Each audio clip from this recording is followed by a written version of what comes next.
सो परमेश्वर के पाक और पवित्र नाम की तारीफ हो कि हम सब खुदावंद की हजूरी में हैं।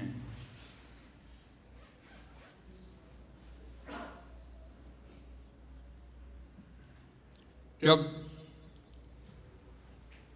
चंद्रमा के ऊपर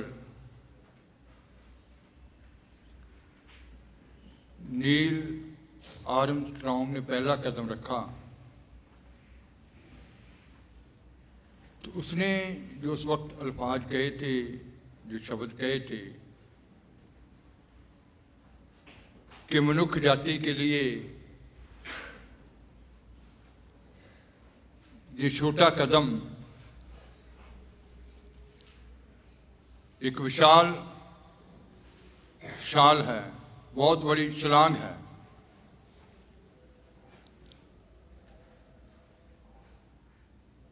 तो हमारा उठाया गया कदम जो खुदा के लिए हम कदम उठाते हैं, छोटा कदम,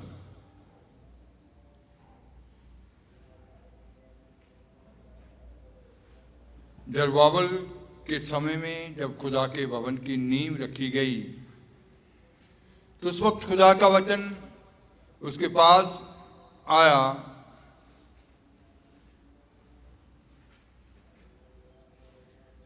जकरिया 4 बाब उसकी 8वीं आयत से 10 आयत तक।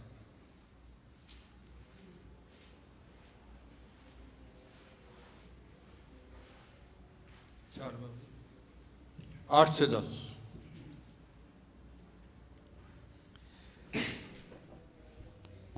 ਤਾਂ ਯਹੋਵਾ ਦਾ ਬਚਨ ਮੈਨੂੰ ਆਇਆ ਕਿ ਜ਼ਰੂਬਾਬਲ ਦੇ ਹੱਥਾਂ ਨੇ ਇਸ ਭਵਨ ਦੀ ਨੀਂਹ ਰੱਖੀ ਅਤੇ ਉਸੇ ਦੇ ਹੱਥ ਇਸ ਨੂੰ ਪੂਰਾ ਵੀ ਕਰਨਗੇ।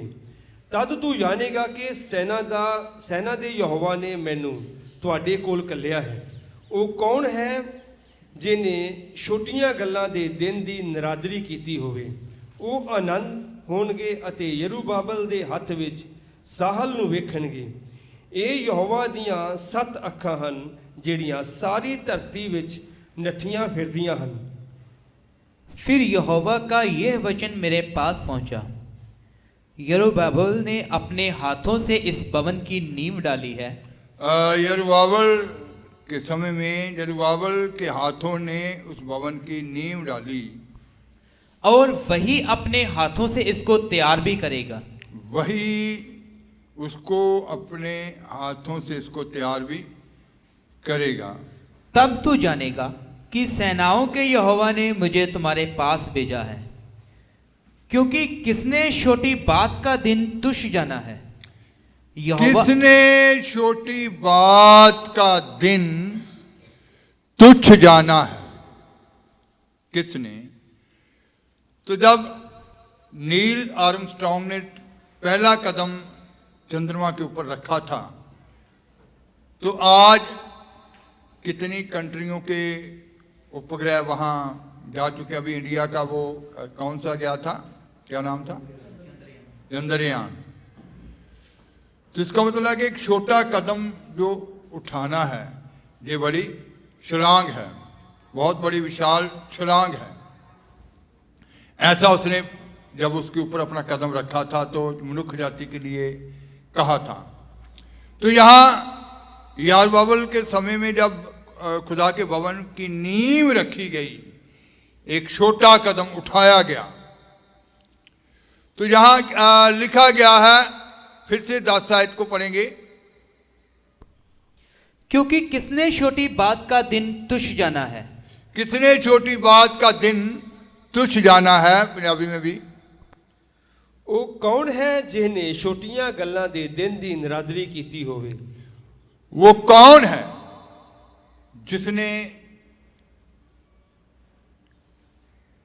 जिन्हें छोटियां गल्लां दे दिन दी निरादरी की होवे।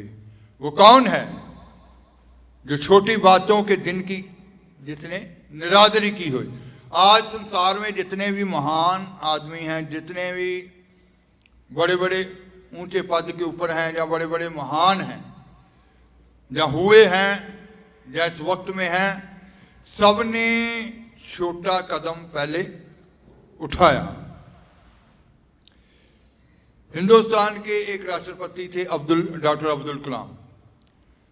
वो एक मोची की संतान थे। तो एक दिन हिंदुस्तान के क्या बन गए? राष्ट्रपति बन गए। हाँ?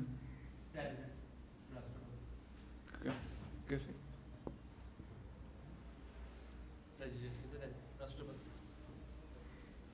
तो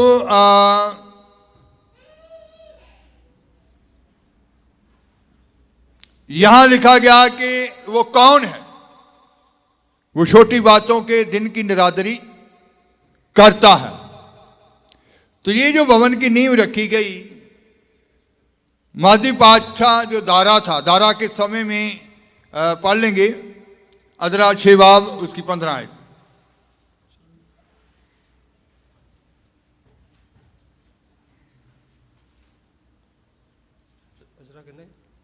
छह बाब उसकी 15 आयत।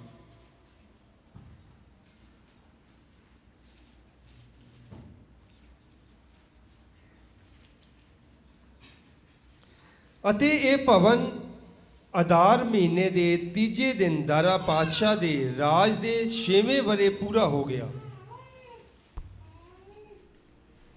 इस प्रकार वह भवन राजा दारा के राज्य के 6वें वर्ष में अदार ये भवन मादी पातशाह जो दारा पातशाह था उसके 6वें वर्ष में क्या हो गया? पूरा हो गया, कंप्लीट हो गया। राजा दाऊद के बारे में लिखा गया है, वो भेड़ बकरी चराने वाला जन था। दूसरा शमूएल 7 बाब उसकी 8वीं आयत जब हम पढ़ते हैं,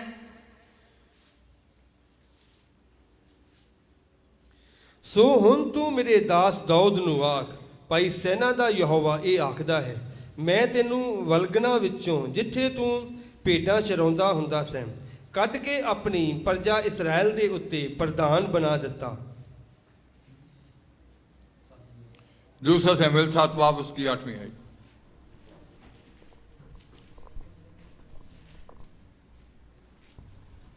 इसलिए अब तू मेरे दास दाऊद से ऐसा कह, सेनाओं का यहोवा यो कहता है कि मैंने तो तुझे भेड़शाला से और भेड़ बकरियों के पीछे पीछे फिरने से इस मनसा से बुला लिया कि दाऊद को ये कह कि मैंने तुझे भेड़शाला से और भेड़ बकरियों के पीछे पीछे चलने से, इस मंशा से बुला लिया, इस मंशा से बुला लिया कि तू मेरी प्रजा इस्राएल का प्रधान हो जाए। तू मेरी प्रजा इस्राएल का क्या हो जा? प्रधान हो जा। तो इसका मतलब है कि दाऊद भेड़ बकरियां चराता था, भेड़ बकरियां के पीछे पीछे वो चलता था। वहां से खुदा ने उसको क्या किया? बुला लिया। दाऊद जिसका जीवन खुदा के मन के अनुसार था, जिसने अपना जीवन खुदा की इच्छा के अनुसार व्यतीत किया और इस्राएल के और उन सारे राजाओं से सबसे महान राजा बन गया। Hallelujah, hallelujah. भेड़ बकरियां के पीछे पीछे चलने वाले इंसान को खुदा ने कहा, उसको इस्राएल के ऊपर क्या तेरे को क्या प्रधान बनने के लिए, एक बादशाह होने के लिए क्या कर लिया? बुला लिया है। लेकिन उसका जीवन क्या था? खुदा की इच्छा के अनुसार। जब हम प्रेरितों के काम 13 बाब उसकी 22 आयत पढ़ते हैं तो वहां लिखा गया कि वो खुदा के मन के अनुसार था। ਫਿਰ ਉਹਨੂੰ ਹਟਾ ਕੇ ਦਾਊਦ ਨੂੰ ਖੜਾ ਕੀਤਾ, ਭਾਈ ਉਹਨਾਂ ਦਾ ਪਾਤਸ਼ਾਹ ਹੋਵੇ, ਜਿਹਦੇ ਹੱਕ ਵਿੱਚ ਉਹਨੇ ਸਾਖੀ ਦੇ ਕੇ ਆਖਿਆ, ਭਾਈ ਮੈਂ ਯੱਸੀ ਦੇ ਪੁੱਤਰ ਦਾਊਦ ਨੂੰ ਆਪਣੇ ਮਨ ਪਾਉਂਦਾ ਇੱਕ ਮਨੁੱਖ ਲੱਭਿਆ, ਉਹ ਮੇਰੀ ਸਾਰੀ ਪ੍ਰਜਾ, ਉਹ ਮੇਰੀ सारी मर्जी पूरी करेगा। फिर उसे अलग करके दाऊद को उनका राजा बनाया, जिसके विषय में उसने गवाही दी, जिसके विषय में खुदा ने गवाही दी, जिसके विषय में ये गवाही दी गई, मुझे एक मनुष्य यशी का पुत्र दाऊद मेरे मन के अनुसार मिल गया है। मुझे खुदा उसके बारे में जो गवाही दे रहे हैं, मुझे एक मनुष्य यशी का पुत्र दाऊद मेरे मन के अनुसार मिल गया है, वही मेरी सारी इच्छा पूरी करेगा। वही मेरी सारी इच्छा को क्या करेगा? पूरा करेगा। इसका मतलब है कि भेड़ बकरियां चराने वाला, भेड़ बकरियों के पीछे पीछे चलने वाले इंसान को जब राजा बनने के बुलाया गया तो सबसे महान राजा दाऊद। तो इसका मतलब है कि एक छोटा कदम जब हम खुदा के लिए उठाते हैं, ये कभी ना सोचो कि हम ऐसे ही व्यर्थ में आकर बैठ गए हैं, व्यर्थ में ही अपना समय व्यतीत कर रहे हैं। एक छोटा कदम एक बड़ी छलांग में क्या हो जाएगा? बदल जाएगा। Hallelujah, hallelujah, hallelujah. आपने अपना कदम अपने खुदा के लिए उठाया है। अभी ये छोटा कदम है, अभी आपको ऐसे लग रहा है कि अभी तो हमने कुछ किया ही नहीं, लेकिन जैसे नील आर्मस्ट्रांग ने ये कहा था कि मनुष्य जाति के लिए ये एक छोटा कदम बड़ी छलांग है, ये विशाल शाल है, बहुत बड़ी छलांग है। तो आज हम चंद्रमा के ऊपर वो देख रहे हैं सब कुछ। वैसे कहते कि ये जो नील आर्मस्ट्रांग जिसने पहला कदम पृथ्वी के ऊपर रखा था, पहला कदम इसने नहीं रखना था, वो दूसरा नाम, क्या नाम है भूल गया उसका नाम। हाँ जी, किसको याद है? तो उसने कदम रखना था लेकिन वो डर गया। इसने कहा जहां तक आए हैं तो फिर कदम भी रखेंगे। कदम उसको रखने की आज्ञा थी, लेकिन कदम फिर वो डर गया, पीछे हट गया। फिर इसने नील आर्मस्ट्रांग ने अपना पहला कदम चंद्रमा के ऊपर रख दिया। तो इसका मतलब कि आज आपका एक छोटा कदम, यूसुफ के बारे में लिखा गया, यूसुफ पोतीफर के घर में एक सेवक के रूप में गया था और बाद में उसको गलत दोष लगने के कारण जेल में भी चला गया। उत्पत्ति 39 बाब उसकी 17 और 20 आए।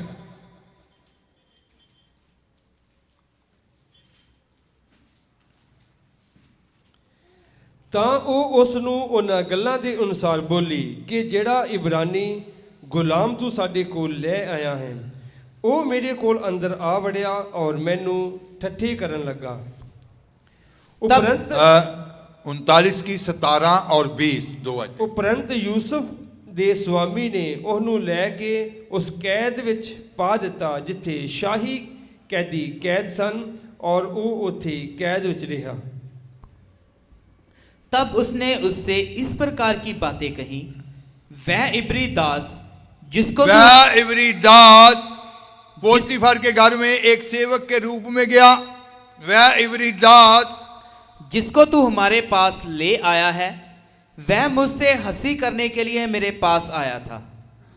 और यूसुफ के स्वामी ने उसको पकड़कर बंदीगृह में, जहां राजा के कैदी बंदी थे, डलवा दिया, अतः वह उस बंदीगृह में रहा। यूसुफ के स्वामी ने क्या किया? उसको जो गलत दोष लगे थे उसके कारण बंदीगृह में डाल दिया, उस जेल में डाल दिया, कैद खाने में डाल दिया। तो वहां ये एक सेवक के रूप में गया था, लेकिन अपने दर्शन के कारण, जो उसका दर्शन था, जिस बुलाहट से उसको बुलाया गया था, जिस मकसद के लिए उसको वहां भेजा गया था, अपने दर्शन के कारण जब हम उत्पत्ति 41 बाब उसकी 41 से 43 तक पढ़ते हैं तो वहां लिखा गया, पढ़ेंगे 41 चैप्टर और 41 आयत से 43 आयत तक। ਫਿਰੌਨ ਨੇ ਯੂਸੁਫ ਨੂੰ ਆਖਿਆ, ਵੇਖ ਮੈਂ ਤੈਨੂੰ ਸਾਰੇ ਮਿਸਰ ਦੇਸ਼ ਉੱਤੇ ਮੁਕਰਰ ਕੀਤਾ। ਤਾਂ ਫਿਰੌਨ ਨੇ ਆਪਣੀ ਮੋਹਰ ਆਪਣੇ ਹੱਥੋਂ ਲਾ ਕੇ ਯੂਸੁਫ ਦੇ ਹੱਥ ਪਾ ਦਿੱਤੀ ਔਰ ਉਸ ਨੂੰ ਕਤਾਨੀ ਬਸਤਰ ਪਵਾਏ ਔਰ ਸੋਨੇ ਦਾ ਕੰਠਾ ਉਸ ਦੇ ਗਲ ਵਿੱਚ ਪਾਇਆ ਔਰ ਉਸ ਨੇ ਉਸ ਨੂੰ ਆਪਣੇ ਤੋਂ ਦੂਜੇ ਦਰਜੇ ਦੇ ਰੱਥ ਵਿੱਚ ਬਿਠਾ ਲਿਆ ਅਤੇ ਉਹਨਾਂ ਨੇ ਉਸ ਦੇ ਅੱਗੇ ਡੋਂਡੀ ਪਟਵਾਈ ਕਿ ਗੋਡੇ ਨਵਾਓ ਇਉਂ ਉਸਨੇ ਉਸ ਨੂੰ ਸਾਰੇ ਮਿਸਰ ਦੇਸ਼ ਉੱਤੇ ਮੁਕਰਰ ਕੀਤਾ। फिर फ़िरौन ने यूसुफ से कहा, सुन, मैं तुझको मिस्र के सारे देश के ऊपर। फिरौन ने यूसुफ को कहा, यूसुफ का जो दर्शन था, यूसुफ का जो विजन था, जिस बुलाहट के लिए बुलाया गया था, जिस मकसद के लिए मिस्र में उसको खड़ा किया गया था, बेशक उसने एक सेवक के रूप में कदम रखा था वहां पोतीफर के घर में, उसको कैद खाने में भी जाना पड़ा, लेकिन उसका जो दर्शन था, तो फिरौन क्या कह रहा, आनी पड़ेंगे। सुन, मैं तुझको मिस्र के सारे देश के ऊपर, मैं तुझको मिस्र के सारे देश के ऊपर अधिकारी ठहराता हूं। तब फ़िरौन ने अपने हाथ से अंगूठी फिरौन ने अपने हाथ से अंगूठी निकालकर यूसुफ के हाथ में पहना दी, यूसुफ के हाथ में पहना दी, और उसको बढ़िया मलमल के वस्त्र पहना दिए, उसको बढ़िया मलमल के वस्त्र पहनाए गए, और उसके गले में सोने की जंजीर डाल दी, उसके गले में सोने की कंठा, वो सोने की जंजीर डाल दी गई, और उसको अपने दूसरे रथ पर उसको चढ़वाया, अपने दूसरे रथ पर चढ़ाकर, और लोग उसके आगे आगे ये प्रचार करते जो चले लोग उसके आगे आगे ये प्रचार करते जाते थे कि घुटने टेक कर दंडवत करो, घुटने टेक कर इसको दंडवत करो। और उसने उसको मिस्र के सारे देश के ऊपर प्रधानमंत्री ठहराया। फिरौन ने उसको मिस्र देश के ऊपर क्या ठहरा दिया, सारे देश के ऊपर प्रधानमंत्री ठहरा दिया। Hallelujah, hallelujah. तो इसका मतलब है कि एक छोटा कदम खुदा के लिए उठाना पड़ता है। आपने खुदा की आवाज को सुना, खुदा की इच्छा के लिए अपने कदम को उठा दिया, अपने कदम को उठाकर आप निकले, आप चले, और ये मत सोचो कि ये कदम छोटा है, जैसे उसने कहा कि ये एक बहुत बड़ी छलांग है। कदम जैसे बेशक मनुष्य जाति के लिए एक छोटा कदम है ये चंद्रमा के ऊपर, लेकिन एक बहुत बड़ी छलांग है ये। तो आज जितने महान हम इस संसार में देख रहे हैं, जहाँ हुए हैं, जहाँ होंगे, जहाँ हैं, वो सब ने जब पहला कदम उठाया था, हर काम के लिए एक छोटा कदम ही उठाना पड़ता है। एक कदम उन्होंने उठाया, फिर वो आगे बढ़ते गए। तो इसका मतलब है कि हमारे यीशु मसीह के बारे में भी लिखा है, बेशक वो परमेश्वर का पुत्र था, तो सबसे पहले शुरुआत उसकी जो हुई थी तरखानों के काम से हुई थी, मरकुस 6:3। ये नहीं कि वो परमेश्वर का पुत्र था तो आते ही सीधा उस काम के लिए लग गया। हाँ जी, 6 बाब उसकी तीसरी है। ਭਲਾ ਇਹ ਤਰਖਾਨ ਨਹੀਂ ਹੈ ਮਰੀयम ਦਾ ਪੁੱਤਰ ਅਤੇ ਯਕੂਬ ਔਰ ਜੋਸ਼ੇਸ਼ ਔਰ ਯਹੂਦਾ ਔਰ ਸ਼ਮੌਨ ਦਾ ਭਰਾ ਅਤੇ ਉਹਦੀਆਂ ਭੈਣਾਂ ਇੱਥੇ ਸਾਡੇ ਕੋਲ ਨਹੀਂ ਹਨ। ਸੋ ਉਹਨਾਂ ਉਸ ਤੋਂ ਠੋਕਰ ਖਾਧੀ। क्या ये वही बड़ाई नहीं जो मरियम का पुत्र, ये वही तरखान का पुत्र नहीं है जो मरियम का पुत्र और याकूब और यकूब, योसेस, यहूदा यहूदा और शमौन का भाई है? और शमौन का भाई है। क्या उसकी बहनें यहाँ हमारे बीच में नहीं रहती? तो इसका मतलब है इसका काम जो शुरुआती काम था, इसका भी काम कौन सा था? यीशु मसीह का भी काम क्या था? तरखान का काम। तो फिर यीशु मसीह के बारे में आज आप जानते हैं कि पूरे संसार को हिलाकर रख दिया। पूरे संसार को परमेश्वर के निकट लाने के लिए सभी गैर जातियों के लिए वो रास्ता खोल दिया। वो उनके लिए वो द्वार बन गया, वो उनके लिए वो मार्ग बन गया कि सारी जातियां उसमें होकर परमेश्वर के साथ मिलाप करें।